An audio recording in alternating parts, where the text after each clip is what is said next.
이 시간 우리 함께 읽으실 하나님의 말씀은 요한복음 7장 14절에서 24절까지 말씀입니다. 요한복음 7장 14절에서 24절까지 말씀. 제가 가진 성경 신약 성경 155페이지입니다. 우리 요한복음 7장 말씀 제가 한 절, 여러분이 한 절, 한 절씩 교독하도록 하겠습니다. 이미 명절의 중간이 되어 예수께서 성전에 올라가사 가르치시니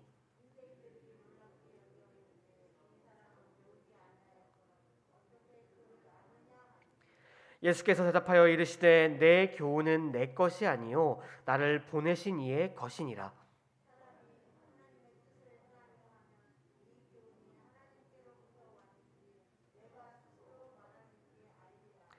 스스로 말하는 자는 자기 영광만 구하되 보내신 이의 영광을 구하는 자는 참되니 그 속에 불의가 없느니라.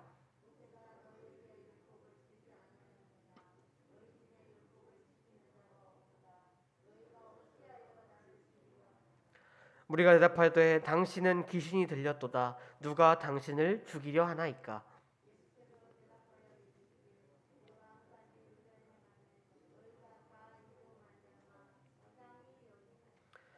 모세가 너희에게 할례를 행하였으니 그러나 할례는 모세에게서 난 것이 아니요 조상들에게서 난 것이라. 그러므로 너희가 안식일에도 사람에게 할례를 행하느니라.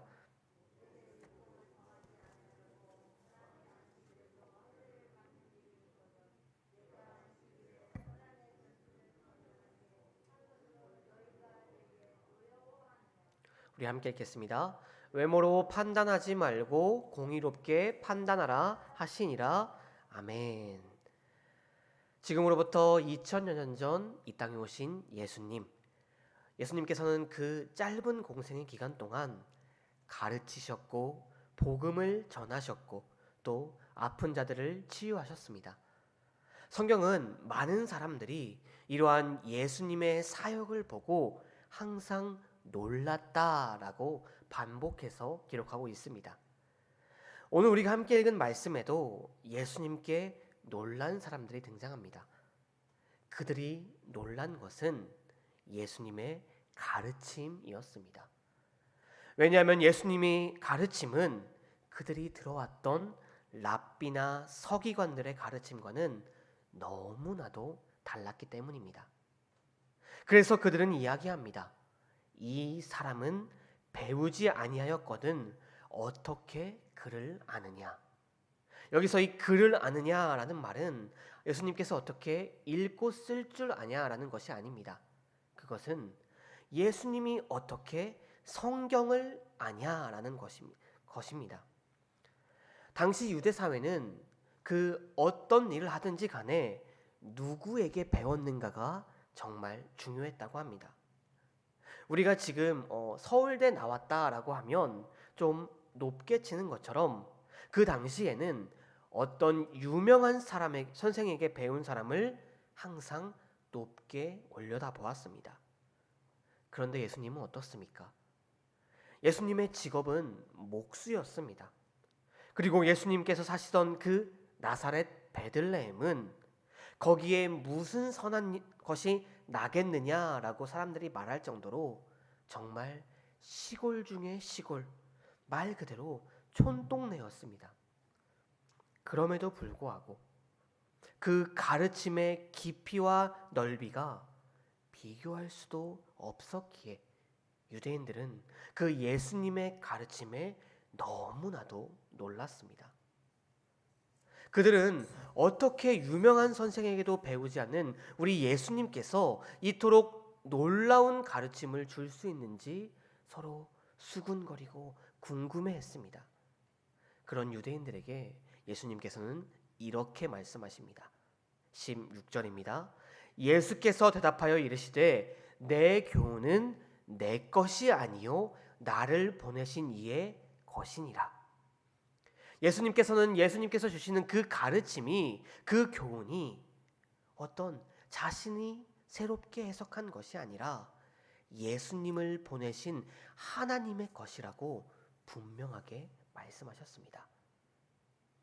그런데 성도 여러분, 우리가 잘 알고 있다시피 이 유대인들 하나님 말씀에, 하나님의 가르침의 전문가들입니다.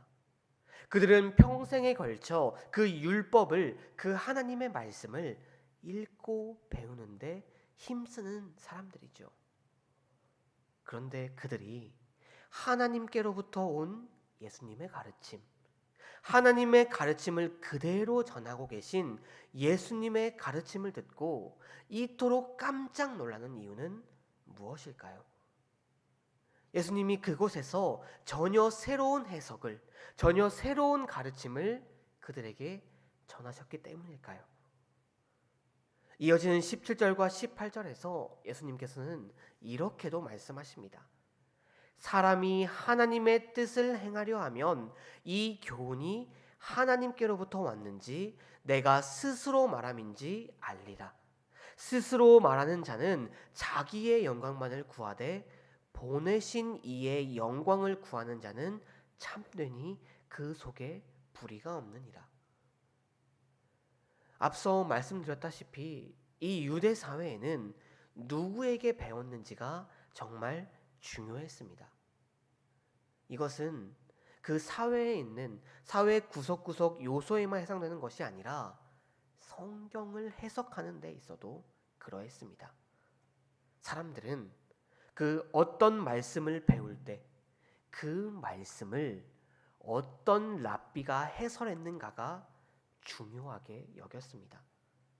그 말씀에 담긴 하나님의 뜻, 그 말씀을 하나님께서 왜 주셨는지가 중요한 것이 아니라 그 말씀을 누가 해석했고 그 말씀을 누가 적용했는지가 중요했다는 것입니다. 그렇다 보니 그들은 항상 그 말씀을 주석한 그대로, 그 말씀을 어떤 유명한 랍비가 해석한 대로만 따라갔습니다. 그리고 그들은 유명한 랍비가 확립한 전통만을 무작정 따라갔습니다. 그것은 그들이 하나님의 뜻인지 아닌지가 중요한 것이 아니라 그러한 해설을 한 사람, 그런 전통을 만든 사람의 권위만을 바라보았다는 것입니다.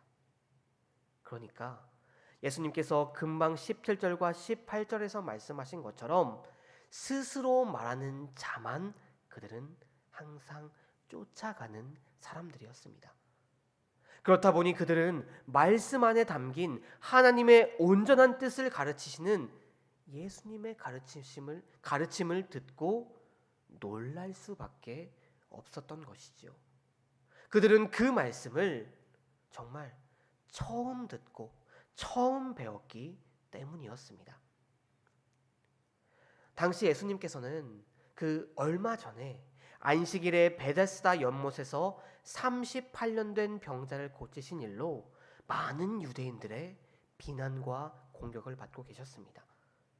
안식일에 어떻게 안식하라고 명하신 하나님의 명령을 어기냐는 것입니다. 유명한 랍비들이 세워놓은, 유명한 랍비들이 해석해 놓은 39개의 그 안식일 규정만을 무작정 따르던 유대인들에게 예수님께서 이렇게 치유하신 것은 안식일을 깨뜨리는 행위요, 그들이 지키던 규정을 해치던 행위였기 때문입니다. 자, 이렇게 예수님을 공격하는 유대인들에게 예수님께서는 너희 중에 율법을 지키는 자가 하나도 없다라고 말씀하십니다. 너희는 지금 하나님의 말씀을, 하나님께서 그 규정을 주신 그 뜻을 따르고 있지 않다라고 말씀한 것이죠. 왜냐하면 그들은 안식일을 지킨다는 명목으로 그 수많은 선생들이, 스스로 말하는 자들이 자신이 이렇게 안식일을 잘 지킨다는 것을 뽐내기 위해 만들어 온 그 규정만을 무작정 따르며 안식일을 통해 진정한 쉼을 얻기를 원하신 하나님의 뜻을 무시하고 있었기 때문입니다. 그렇게 38년 동안 고통받던 자에게 진정한 쉼을 주신 예수님을, 그 안식일의 병자를 고쳤다고 죄인으로, 나쁜 사람으로 몰아간 것입니다. 하나님의 뜻대로 쉼을 주셨음에도 불구하고 말입니다. 그래서 예수님께서는 말씀하십니다. 24절입니다. 외모로 판단하지 말고 공의롭게 판단하라 하시니라. 너희가 모든 것에 있어서 외적 부분, 그런 외부만 보지 말고 그 안에 담긴 하나님의 뜻 좀 보라는 것입니다. 성도 여러분, 유대인들은 참으로 열심히 있는 사람들이었습니다. 그들의 모습만 보면 그들은 정말 경건한 사람들이었습니다. 그들은 모든 것에 있어 그 율법대로 따르기는 따르는 사람들이었습니다. 그러나 그들은 모든 것에 있어 바깥 부분, 외관에만 충실한 사람들이었습니다. 하나님의 말씀을 배우는 것도, 또 그 말씀대로 행하는 것도 그 안에 담긴 하나님의 뜻을 중요하게 여기는 것이 아니라 바깥 부분만, 외관만 충실하게 따라갔습니다.